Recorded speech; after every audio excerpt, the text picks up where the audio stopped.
Well, hello, teacher friends. Welcome back. I am Nina Rodriguez, and you are watching Misfit to Teach, where I talk about all things teaching and how to stay mentally, physically, and emotionally fit to teach. If you're not already part of our growing community, please hit the subscribe button below and the notification bell so that you can be alerted when we come together every week. But if you're not quite ready to join our community, please consider liking this video, sharing, and commenting so that we can continue doing the important work of pushing teacher concerns and teacher topics to the forefront of public conversation.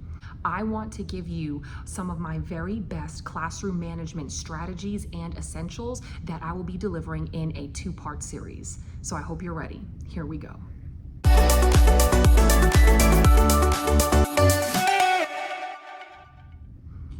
One of the most common, most urgent, and most serious matters that can be detrimental to a teacher's longevity as a teacher is the ability to manage a classroom and to manage it well and manage it consistently.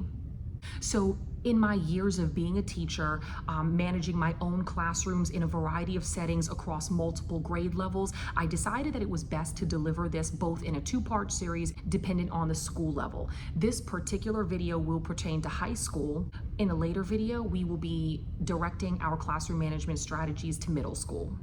First things first, now more than ever, research is proving this. School districts are adopting this mentality and teachers can attest to it. The importance of building relationships with the students. Building relationships goes beyond having a good rapport with the kids in your classroom. Some of the most successful teachers that I have seen in this arena of rapport building do an excellent job of being visible in their schools. And what I mean by that is you need to be a visible person in and outside of the four walls of your classroom.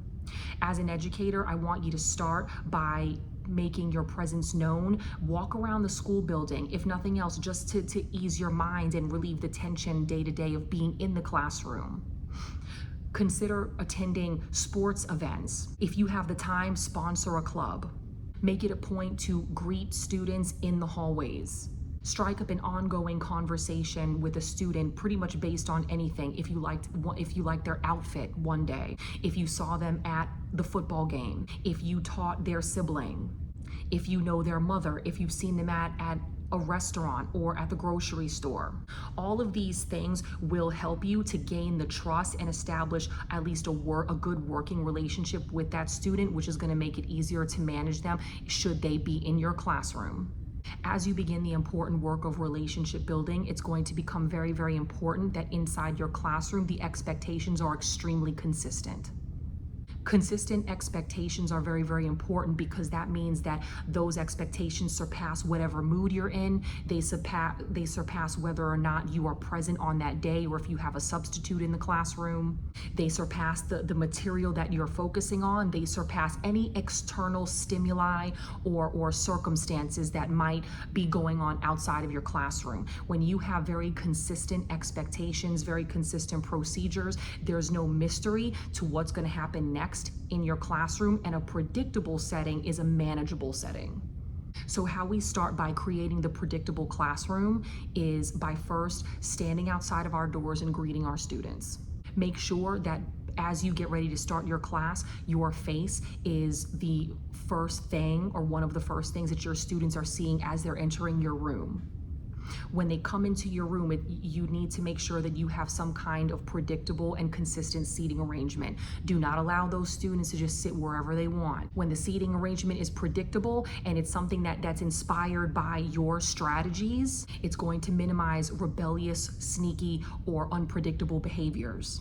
So if you have a classroom of heavy hitters, or what we sometimes call like the cocktail of difficult personalities, work with an administrator, work with an instructional coach, somebody who can help you to customize the seating arrangement for that classroom to best manage all the different personalities in the room.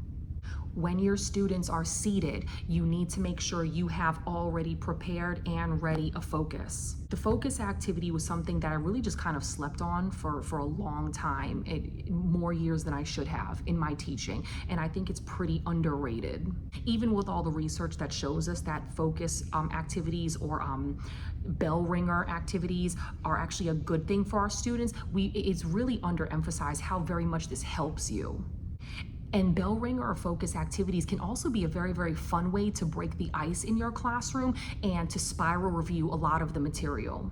Really spend some time this year during your planning period, or when you miraculously find yourself with free time. Communicate with other teachers. Feel free to leave comments in our community in the comments section below. Excellent ideas for high quality bell ringers and focus activities, because what this does is it drives the students' attention away from the external stimuli that's happening around the building or outside in the hallways, and it directs all of that attention into a concentrated activity. It's important for that activity to be very low stakes, so that even if they do something wrong, they don't feel a lot of pressure to have to recover, or worse yet, they don't feel pressure that they can't do the activity and then they want to give up and shut down. That activity should also be timed, and it should be no more than the first 10 to 15 minutes of your class period. I'm with my students 105 minutes per class period. So as you can imagine, because we have the luxury of so much time, my bell ringer is a little bit extended. We do like a 15-minute one. But if you are in an abbreviated class session, we want to try to narrow that down to more like 5 minutes, and you would be surprised how much headway you can make in that 5-minute activity. Once you all review and go over that 5-minute or 15-minute focus activity, it's going to be really important to take some time, to catch your students back up on what's been happening in class recently. It's always really, really nice to review sort of what's been happening, the energy that's been going on in your classroom, and talk in an excited way, sound enthusiastic. Sometimes we just have to fake it till we make it. Even if you're not enthusiastic about what's happening in the school building or in your life that day, if you speak with a certain level of positivity, it will change your physiology so that you are a little more energized and you are a little more enthusiastic about what you're going to be doing. And naturally, when they see that enthusiasm, it's going to calm down those excitable personalities in the room. It's going to hone in just a little bit more the difficult personalities that aren't receptive or don't want to hear what you have to say. You'll notice that with everything I've mentioned so far, it's all about the teacher controlling the time and controlling the activity and the energy in the room. You'll notice that with greeting the students, sitting them in assigned seats, doing the focus activity, and going over it, also talking about what the agenda is for class that day, I've not given my students any opportunity in there. There's no window where they can switch from doing the work to wasting time and being distracted. The more we close those educational time gaps in our schedule, the more you'll find that it's all your students can do to go from one thing to the other and keep pace with you, and they'll be less inclined, there'll be less of that opportunity to act up, to be distracted, or to shut down. If it's at all possible for you throughout the course of your class period to weave in a break, I absolutely recommend that you do that. Again, my classes are 105 minutes a piece, and so it's very, very difficult to do our song and dance for all of that time, and we're absolutely not going to work that hard. My class has something that we call an intermission. Intermission is really, really great because it's this 15-minute break where I enable my students to check their phones. That's a big one. Talk with their friends, go to the restroom, get some water, or just be out of their seat if they need a stretch break. You would be wonderfully surprised how much weaving that break into your class period buys you the cooperation of your students. When my students hear that they have the intermission coming in 10 minutes, that minimizes the urgency for the bathroom breaks, that minimizes the urgency to check their phones, and that quiets a classroom of intense personalities that are desperately looking for a break or a chance to get out of my classroom activity. Please weave that break into your class agenda.